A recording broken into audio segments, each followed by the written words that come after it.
Kita bicara masalah hati, yang kita sudah tahu hadis Nabi SAW yang berbunyi, di dalam jasad seseorang manusia ada kumpalan darah. Kalau dia baik, maka akan baik semuanya, dia seperti rajanya.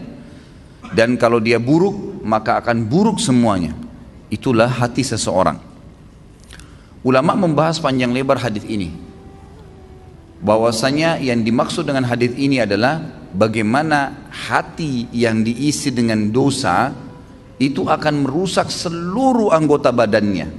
Seluruh anggota badannya. Jadi kalau misal ada satu saja penyakit hati, apa saja sifatnya, baik itu riya kah, iri dan dengki kah, apa saja, maka dipastikan itu akan merusak anggota tubuh dia. Artinya dari sisi penampilannya pun akan terganggu.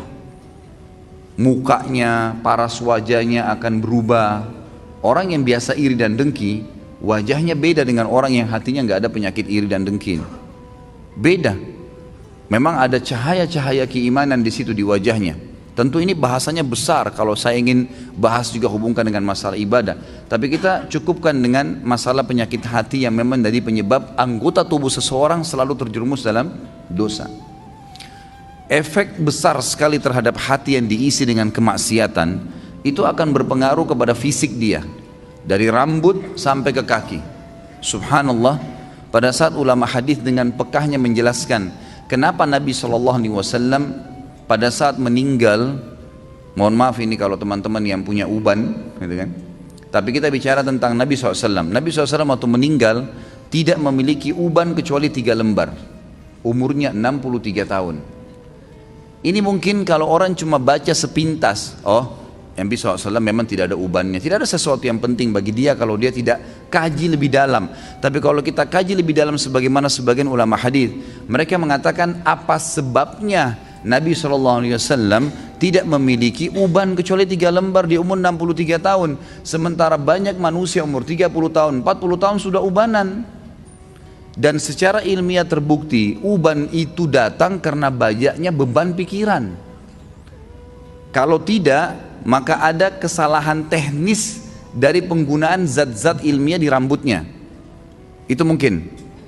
Jadi kalau kayak sekarang gonta-ganti sampo mungkin atau apa saja itu juga bisa jadi pemicu. Tapi umumnya orang yang selalu beban pikirannya banyak, apalagi kalau berhubungan dengan penyakit hatinya, iri dan dengki, selalu hasut dengan orang, kok bisa ya dia dapat jabatan, kok bisa ya dia punya mobil, kok bisa ya dia punya istri seperti itu, suami seperti itu ubannya luar biasa tuh. Mohon maaf kalau yang punya uban ya, saya bukan menyinggung, tapi ini sebuah penelitian ilmiah. Kenapa Nabi SAW seperti itu keadaannya, gitu kan?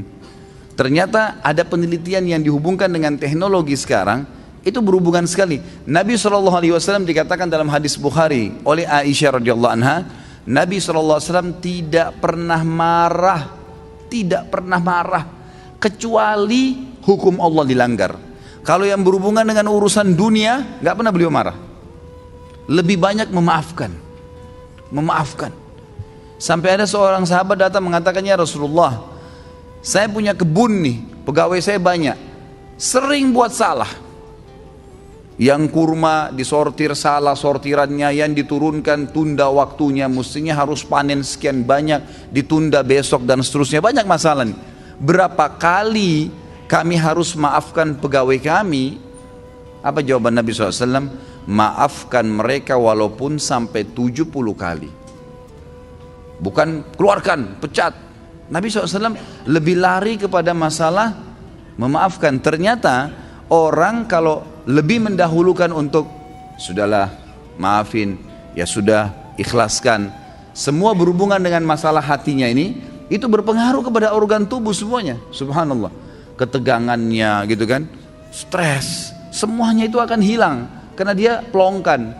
Dan saya sudah bilang ikhwah dan akhwat rahiman rahimakumullah, dalam agama kita kalau ada seseorang berbuat jahat dengan kita, jangan balas kejahatan dengan kejahatan.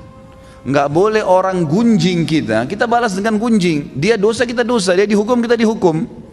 Sementara saya sudah bahasakan sering di pertemuan kita, dosa itu pasti punya efek jera yang besar. Kalau kita mencuri 1.000.000, hukumannya bukan Allah akan ambil 1.000.000 dari kita, tapi Allah akan buat kita masuk rumah sakit dibiayai 100 juta. Efek jerah dari 1 juta yang dicuri. Sejam berbuat zina, Allah bisa menghukum dia dengan sebulan sakit. Mungkin dia sempat menendang seseorang karena dianggap dia punya power, atau seekor kucing yang jalan di jalanan karena menganggap iseng, kucing itu nggak ada apa-apanya, nggak bisa melawan saya, ditendang. Pastikan efek jerahnya, satu waktu dia jalan dengan sepatu bagus, jalanannya bagus, kakinya keseleo, 2 minggu sakit.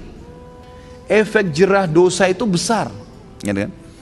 Jadi jangan sampai kita menganggap orang buat dosa itu oke-oke saja. Atau antum pernah punya peluang berbuat dosa, misal satu waktu pernah peluang bisa berzina nih dengan seorang wanita yang antum sangat kagumi, atau seorang akhwat kita punya peluang berzina dengan seorang ikhwah yang dikenal dengan kagumi, lalu kemudian tidak jadi. Syaitan membisikkan kita, coba dulu saya zina aja ya, yang penting saya sudah zina dengan orang yang saya cintai, yang saya sukai, toh saya juga sekarang bisa taubat. Keliru.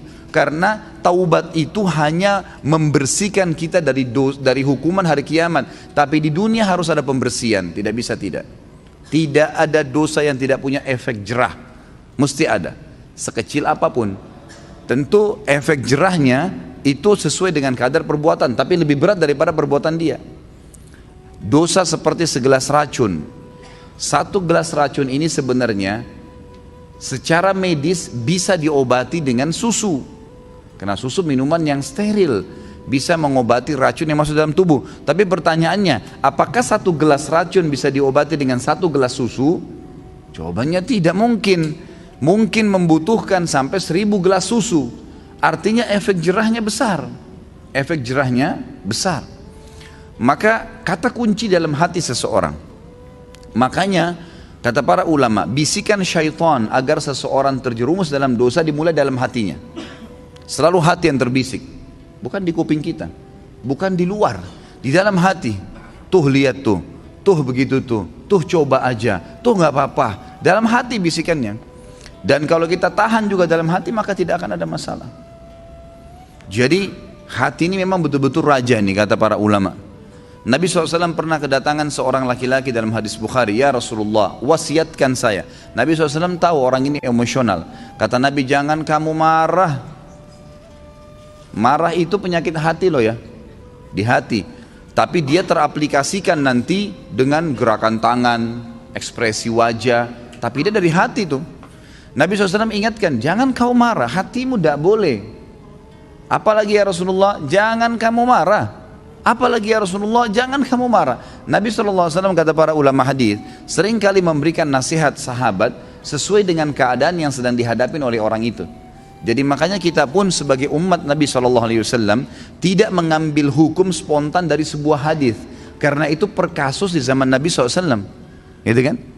Jadi bisa saja sahabat ini pernah seperti ada sahabat yang datang mengatakan, ya Rasulullah, anak muda nih, dalam hadis Bukhari juga, saya siap tinggalkan semua dosa, semua yang Allah larang saya tinggalkan, semua yang Anda larang saya tinggalkan, kecuali satu, izinkan saya berzina. Ini kasus lain lagi.